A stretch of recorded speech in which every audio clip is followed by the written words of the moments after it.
Amen. Et quand on dit en esprit, on fait référence à tes pensées, à ton être intérieur.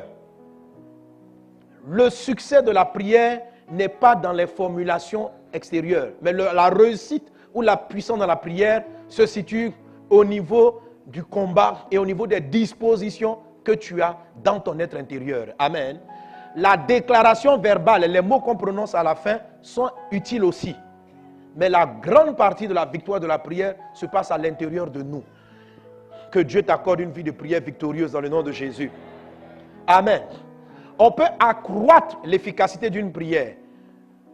Tous les points que j'ai abordés, si vous les développez, ou bien plus vous les développerez, plus vos prières seront efficaces. Plus vous allez révérer le nom de Jésus, plus vous allez mieux vous cacher dans le nom de Christ quand vous dites quand vous priez au nom de Jésus, selon les points qu'on a traités avec la quatrième clé.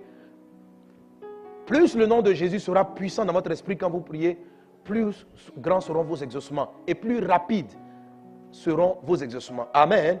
Alléluia.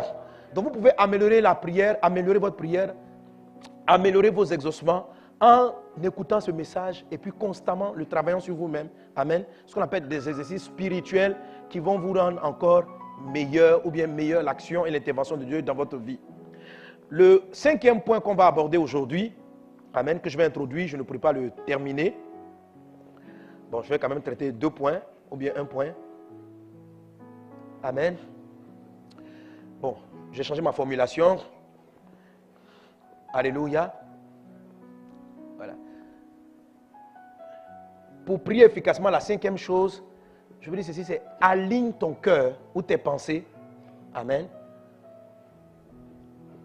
à tes expressions de prière. Ou bien aux expressions de prière. Les expressions de prière, c'est les mots que Jésus nous donne de dire. Par exemple, quand tu pries, dis notre Père. Amen. Notre Père. Voilà. Jésus a donné une forme de, je dirais entre guillemets, une forme de formule. Mais tu vas voir que ce n'est pas vraiment une formule. Amen. Ce que je vais t'expliquer, c'est ce que Jésus a dit là. Ce que Jésus a dit de dire, il faut l'aligner, il faut le mettre en accord avec ton cœur, avec tes pensées intérieures, et tu vas te rendre compte que ta prière devient encore plus puissante. Amen. Quand j'exprime comme ça, tu peux ne pas bien cerner, mais par la grâce de Dieu, tu vas comprendre. Dis, voisin, tu vas bien comprendre.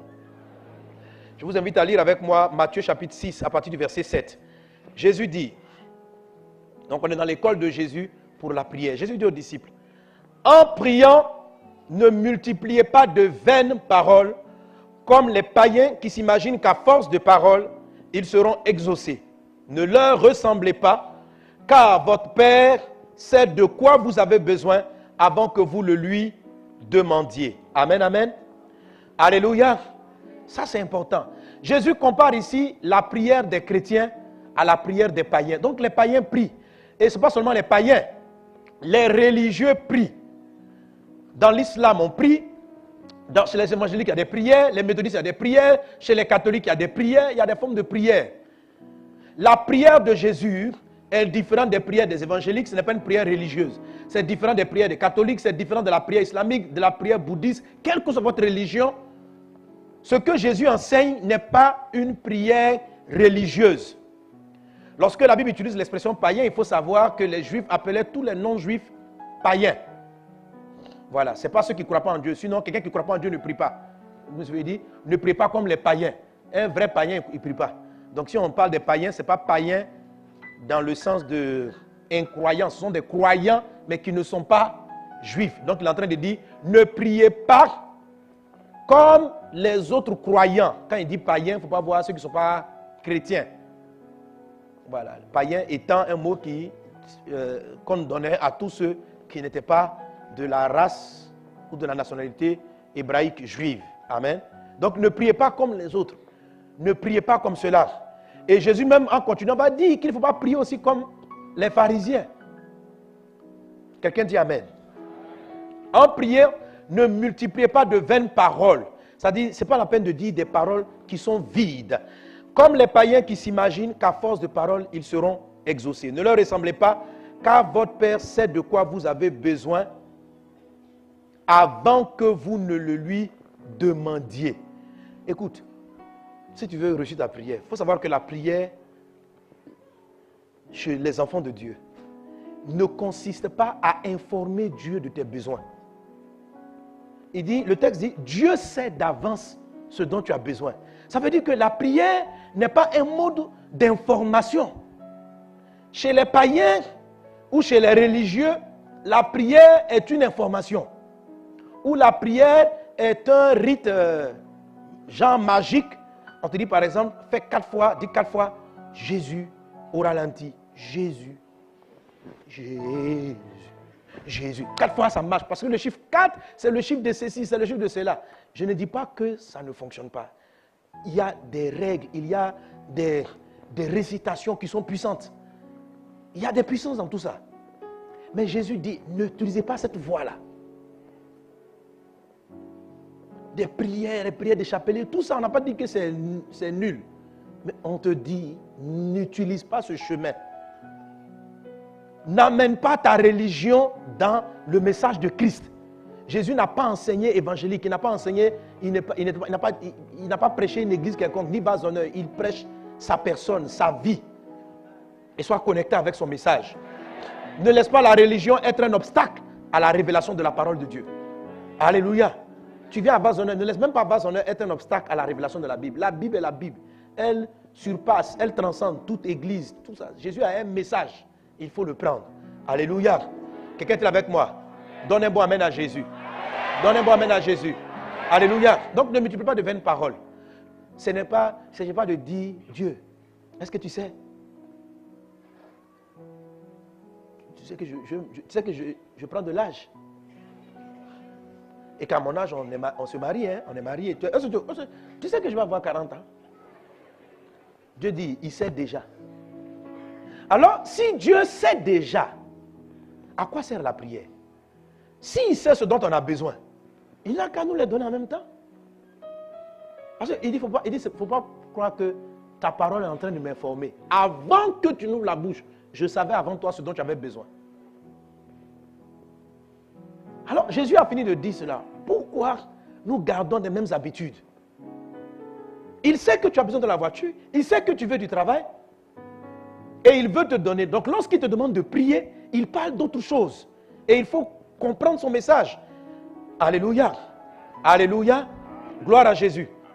Il dit, Dieu sait déjà de quoi vous avez besoin. En fait, parce que Dieu sait, Dieu, quand vous priez, Dieu vous envoie l'exaucement. Mais, vous allez voir, parce qu'après, il va commencer à dire maintenant la prière du Notre Père.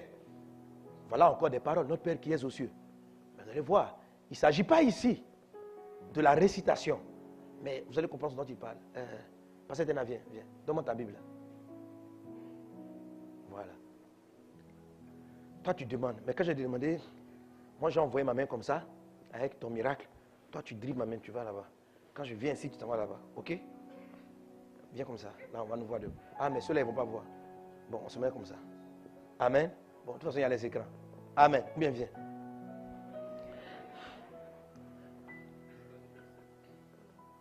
C'est ton anniversaire aujourd'hui. Ah, joyeux anniversaire. Ah, c'est ton anniversaire. Alléluia. Donc, demande une bonne chose. Parce qu'il y a l'onction ici. Amen. Donc, qu'est-ce que tu veux? Prie Jésus. Oui, parle même. Tu as un micro si tu veux. Vas-y, prie. Qu'est-ce que tu veux? Seigneur Jésus, ce que je te demande dans ton nom précieux, c'est d'être vraiment à la place que tu voudrais que je sois. Bon, attends, quelque chose. Demande l'argent. Non, parce qu'on ne sait pas trop la place là. Voilà, bon, là, tu veux combien? Si tu veux l'argent tout de suite, tu veux combien? Seigneur, j'ai besoin de 10 millions actuellement. Sérieux, hein? Sérieux. Bon, d'accord, ok. Amen. Non, elle est en train de faire une très bonne prière. Mais c'est très spirituel, on n'allait pas savoir comment. Donc, tu demandes à Dieu 10 millions, ok? Voici les 10 millions. Dieu sait ce dont tu as besoin. Alors, s'il sait ce dont on a besoin, la prière sert à quoi? Si Dieu sait ce dont on a besoin. La prière, je vous l'ai dit dans un enseignement, c'est un canal. La prière, ce n'est pas une information, c'est une route que vous créez entre le ciel et vous pour permettre à ce que vous exprimez de descendre sur la terre. La prière est une route. Quand vous priez, ayez toujours cette image. Maintenant, Dieu est un esprit. C'est ce qu'il explique. Dieu est un esprit. Donc, ce qu'il donne prend une route spirituelle. Ça prend un chemin spirituel. Ce qu'il veut, c'est que la prière, c'est se mettre à la bonne fréquence. C'est ça la prière, en fait. Amen. Amen. C'est un peu comme si Dieu est en train de parler sur 99.6 sur la radio. Et il te répond. Et toi, tu es sur 97 quelque chose. Tu ne vas pas recevoir. Parce que tu n'es pas sur la même fréquence que Dieu. La prière, c'est aller se remettre sur la fréquence de Dieu. Pour pouvoir comprendre ce qu'il dit, recevoir ses directives et les voir s'accomplir. Alléluia. La prière du Notre Père est le protocole. Si vous faites ce que Jésus a dit dans cette prière-là, c'est le protocole pour vous mettre sur la fréquence de Dieu. Amen, amen, amen. Alors c'est quoi quand on n'est pas sur la fréquence? Elle a demandé 10 millions. Dieu dit, tiens les 10 millions. Tiens. Vraiment. Donc tu es parti à 97, point quelque chose. Tiens. Mais tu n'es pas tes 10 millions ou quoi? Tiens.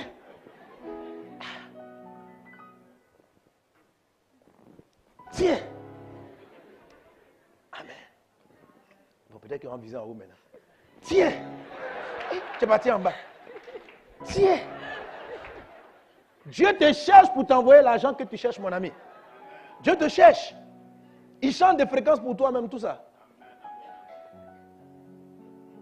Amen. Donc Dieu sait ce dont on a besoin. Mais nous devons nous connecter pour aller prendre ce qu'il envoie. Alléluia. Donc physiquement, c'est ce à quoi ça ressemble. Amen. Amen. Amen. Maintenant, viens au bon endroit. Alléluia. Tiens tes 10 millions. Amen. Et elle prend. Il y a le contact. Et les 10 millions quittent le ciel et vont arriver de manière concrète dans sa vie. Alléluia. Ça, quand on parle de la déclaration prophétique, la déclaration, quand vous déclarez, ou bien vous rendez grâce, les prières d'action de grâce, ce sont les prières qui permettent à un exaucement qui est dans le monde spirituel à passer dans la matière. Ou les réclamations prophétiques, c'est juste que les 15 millions arrivent d'abord en esprit avant de se matérialiser. La Bible dit qu'il faut que celui qui Dieu comprenne que tout est fait dans le monde invisible avant de se produire dans le monde visible. Alléluia. Et toi, tu dois être en esprit. Dieu est esprit. Il faut que ceux qui l'adorent en esprit, en vérité. Donc, ils se connectent à l'esprit et qu'ils répercutent. Donc, quand tu parles, la Bible dit si tu crois dans ton cœur et tu confesses de ta bouche, tu crois dans ton cœur, tu connais ta bouche, tu parles au salut. Alléluia. Alléluia. Le Seigneur te bénit. Voilà. Que de manière pratique, la dimension spirituelle dans laquelle tu veux entrer, tu y entres et tes 10 millions arrivent au nom de Jésus.